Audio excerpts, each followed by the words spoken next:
Video को like और subscribe करें।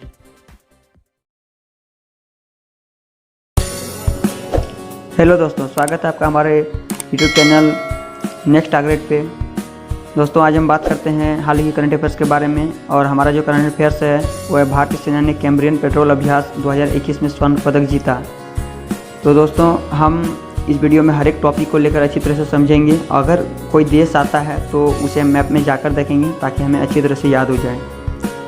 तो दोस्तों, हम बात करते हैं कि सबसे पहले तो ये देखते हैं, यह है वो भारतीय सेना जो आपको स्क्रीन पे दिख रहा होगा। इन्होंने अभी कैम्ब्रियन पेट्रोल अभ्यास में स्वर्ण पदक जीता है। सबसे पहले हम जानते हैं कि कैम्ब्रियन पेट्रोल अभ्यास क्या है। तो कैम्ब्रियन पेट्रोल अभ्यास जो है ये यूनाइटेड किंगडम में आयोजित किया जाता है। और कैम्ब्रियन पेट्रोल अभ्यास जो है इसे लगभग 40 वर्ष पहले यूके के वेल्स प्रादेशिक सेना की सैनिकों के एक समूह द्वारा स्थापित किया गया था। और जिन्होंने कैम्ब्रियन पर्वत क्या है ये आगे हम समझेंगे। कैम्ब्रियन पर्वत पर एक लंबी दूरी की मार्चिंग की सुविधा के लिए इसे प्रशिक्षण कार्यक्रम के लिए स्थापित किया गया था। आगे समझते हैं कि कैम्ब्रियन पर्वत क्या है। तो कैम्ब्रियन पर्वत जो है ये वेल्स के अधिकांश ऊपरी इलाकों में फैला हुआ है और 1950 के बाद से इसे एलेनिड के नाम से जाना जाता है। और यहाँ अधिकतर कम आबादी और इसका भूमि जो है वो बंजर होने के कारण इसको वेल्स का रेगिस्तान भी कहा जाता है। और इसका रेंज जो है, इसका उच्चतम बिंदु 752 मीटर पर है, जिसको प्लायन लिमोन के नाम से जाना जाता है। आगे बढ़ते हैं। भारतीय सेना की टीम ने इस आयोजन में भाग लिया और दुनिया के विभिन्न हिस्सों से विशेष बलों और प्रतिष्ठित रेजिमेंटों का प्रतिनिधित्व करने वाली 17 अंतर्राष्ट्रीय टीमों सहित कुल 96 टीमों के साथ प्रतिस्पर्धा की। और भारतीय सेना की टीम को सभी न्यायाधीशों से भरपूर प्रशंसा मिली। टीम को उनके उत्कृष्ट नेविगेशन कौशल, समग्र शारीरिक सहनशक्ति और गश्ती आदेशों की डिलीवरी के लिए प्रशंसा मिली। अब थोड़ा और जानते हैं कैम्ब्रियन पेट्रोल अभ्यास के बारे में। तो यह अभ्यास जो है ये 13 अक्टूबर से 15 अक्टूबर तक यूनाइटेड किंगडम के ब्रेकन और वेल्स में आयोजित किया गया था। और यह आयोजन जो है ये यूके के सेना द्वारा इसका आयोजन किया गया था।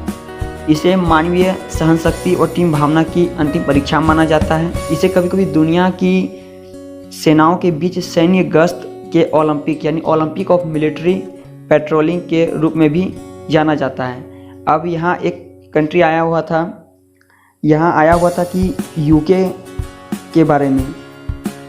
तो यूनाइटेड किंगडम को हम मैप में जाकर देखते हैं और ये समझते हैं कि कौन कौन सा देश को मिलाकर यूनाइटेड किंगडम का। दोस्तों, ये है यूनाइटेड किंगडम जो आपको रेड कलर में घिरा हुआ दिख रहा होगा। और यह यूनाइटेड किंगडम जिसके बारे में भी हम बात कर रहे थे। और यूनाइटेड किंगडम में देखते हैं, हम थोड़ा जूम करके देखते हैं ये कौन कौन सा कंट्री है। तो ये है इंग्लैंड, स्कॉटलैंड और ये नॉर्थर्न आयरलैंड है, यानी आयरलैंड का नॉर्थ वाला एरिया। तो ये यूनाइटेड किंगडम के अंडर आता है। और इंग्लैंड की जो कैपिटल है वो लंदन है और स्कॉटलैंड की कैपिटल एडिनबर्ग है। और नॉर्थर्न आयरलैंड जो है ये तो आयरलैंड का नॉर्थ वाला एरिया है। ये सबको मिलाकर यूनाइटेड किंगडम कहा जाता है। और ये यूनाइटेड किंगडम जो है ये आप देख सकते हैं, ये यूरोप का कंट्री है। ये यूरोप में है यूनाइटेड किंगडम।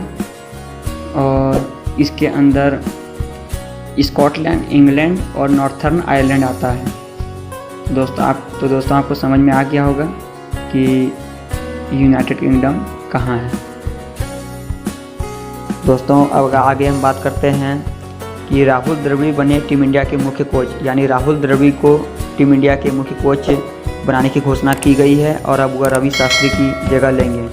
रवि शास्त्री, जिनका कार्यकाल संयुक्त अरब अमीरात में T20 विश्व कप के 2021 संस्करण के बाद समाप्त हो रहा है। और राहुल द्रविड़ जो पूर्व भारतीय बल्लेबाज रहे हैं और उनको भी टीम इंडिया के मुख्य कोच के रूप में नियुक्त किया गया है। और बीसीसीआई अध्यक्ष सौरव गांगुली और मानद सचिव जय शाह ने दुबई में राहुल द्रविड़ के साथ बैठक की और उनसे राष्ट्रीय टीम की कमान संभालने का अनुरोध किया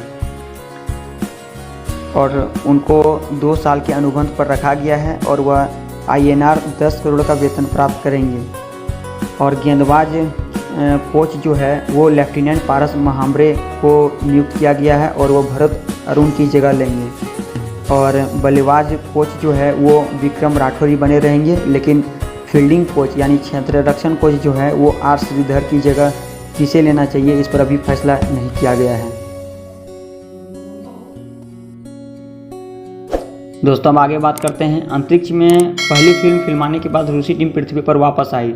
दोस्तों आप लोगों ने कुछ दिन पहले सुना ही होगा कि अंतरिक्ष में रूस की एक टीम फिल्म की शूटिंग के दृश्यों के लिए अंतरिक्ष पर गए हुए हैं और अब वो पृथ्वी पर वापस आ गए हैं। क्लिम शिपेंको और एक्ट्रेस यूलिया पेरसिल्ड ने अंतर्राष्ट्रीय अंतरिक्ष स्टेशन छोड़ दिया और कजाकिस्तान में उतरकर टच डाउन दृश्यों को फिल्माने वाले एक दल से मिले।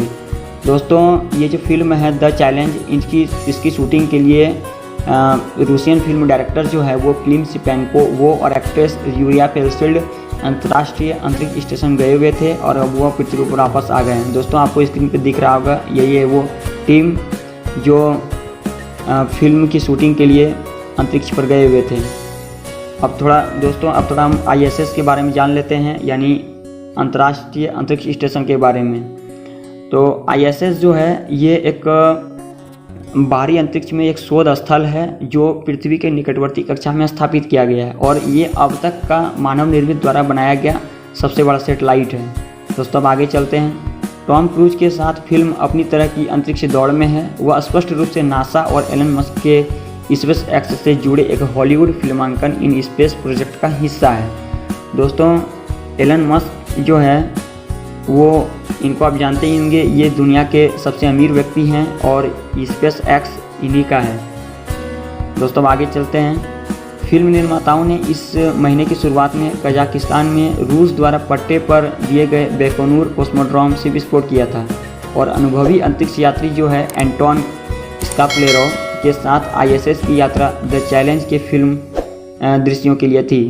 दोस्तों कुछ इंपॉर्टेंट टेकअवे देखते हैं हम। तो जैसा कि मैंने पहले ही कहा था, इंटरनेशनल स्पेस स्टेशन जो है इसके लॉन्च की तारीख कब है तो 1998 20 नवंबर 1998 को इंटरनेशनल स्पेस स्टेशन लॉन्च किया गया था। Thank you.